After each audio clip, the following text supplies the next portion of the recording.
اگر ہسٹوریکلی دیکھیں تو شہباز صاحب کا یہ 5واں بجٹ ہے، 4 سال ہو گئے ان کو۔ پہلے سال ان کی منفی 0.26% گروتھ تھی، پھر 2.2% اور پھر 2.5%۔ اس پہ بھی لوگ آواز اٹھاتے ہیں کہ پچھلے سال کی گروتھ نمبر بھی صحیح نہیں تھی۔ بہت سارے لوگ، شہباز رانا، علی خضر وغیرہ کہہ چکے ہیں کہ آپ نے غلط دکھائی ہے۔ اب تو کوئی ایسی انڈیکیشن نہیں ہے کہ جس پہ کوئی ریئل گروتھ 2% کی بھی ہو رہی ہو، پرس کیپٹا ریئل گروتھ تو بالکل نہیں ہو رہی ہے۔ اب یہ کہتے ہیں کہ اسٹیبلٹی لے کر آ گئے، تو اسٹیبلٹی تو آئی ایم ایف پروگرام جب شروع ہو گیا تھا تب ہو گئی تھی۔ آئی ایم ایف پروگرام تو جون 23 میں شروع کر گئے تھے شہباز شریف صاحب، جب ڈار صاحب کو چھوڑ کے یہ خود چلے گئے تھے پیرس۔ تو جب سے آئی ایم ایف آیا ہوا ہے اس کے بعد تو کنٹریز بینکرپٹ نہیں ہوتی، ڈیفالٹ نہیں ہوتی، تو پھر اسٹیبلٹی کس چیز کی ہے؟ کیا اسٹیبلٹی امپلائمنٹ کے اندر ہے یا ان امپلائمنٹ بڑھ رہی ہے؟ کیا اسٹیبلٹی پاورٹی ریٹ میں ہے یا پاورٹی بڑھ رہی ہے؟ کیا اسٹیبلٹی یوٹیلیٹی ریٹس میں ہے کہ بجلی اور گیس مہنگی ہو رہی ہے؟ کیا اسٹیبلٹی انفلیشن ریٹ میں ہے یا انفلیشن بڑھ رہا ہے؟ مطلب مجھے سمجھ میں نہیں آ رہا کہ 4-5 سال کے اندر، یہ 4 سال میں شہباز صاحب اپنی کس معاشی کامیابی کی نشاندہی کر سکتے ہیں۔ تو انفارچونیٹلی دیکھیں 2018 سے پاکستانی آج غریب ہو گیا ہے، 2014 سے بھی پاکستانی اوسطاً غریب ہے۔ یہ حکومت کے شماریات ہیں۔ پاکستان میں غربت بڑھ گئی ہے، پاکستان میں ان امپلائمنٹ 21 سال کی زیادہ ہے، پاکستان میں سرمایہ کاری 50 سال کے لیول کی کم ہو گئی ہے۔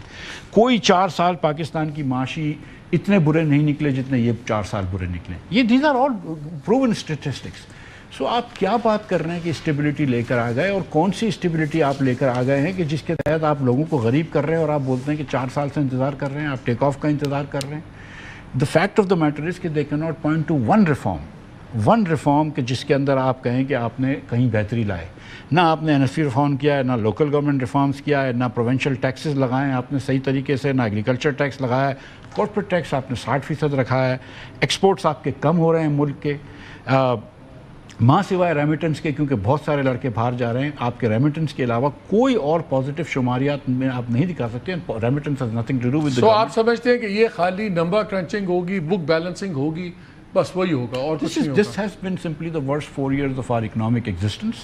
And اس کے بعد آپ مطلب آپ دیکھیں نا، پیپلز پارٹی اور باہر جانے کا فائدہ تو ہوا لوگوں کا، ریمیٹنسز تو بڑھ گئی ہیں نا مطلب، لیکن آپ کو جس کو یہاں نوکری ایکسپورٹ 40 بلین پہ، ریمیٹنسز 40 بلین ڈالرز آ جائیں گے۔ ایکسپورٹ سے زیادہ ہوگی ریمیٹنس۔ میں آپ کو گزارش یہ کر رہا ہوں کہ اگر جب پیپلز پارٹی اور مسلم لیگ کی جو میٹنگیں ہوئی ہیں اس میں کیا باتیں ہو رہی ہیں کہ وفاق کو اتنے پیسے مل دیں، صوبے کو اتنے پیسے مل دیں۔ اس میں کوئی یہ بات نہیں ہوئی کہ یار نوکری پیشہ لوگوں کے اوپر ہم نے کتنا ٹیکس لگایا ہے۔ یہ بات نہیں ہوئی کہ ہم روز صبح جو ہے وہ ایک آدمی جو لیٹر پیٹرول بھراتا ہے اس سے 150 روپیہ ٹیکس لیتے ہیں۔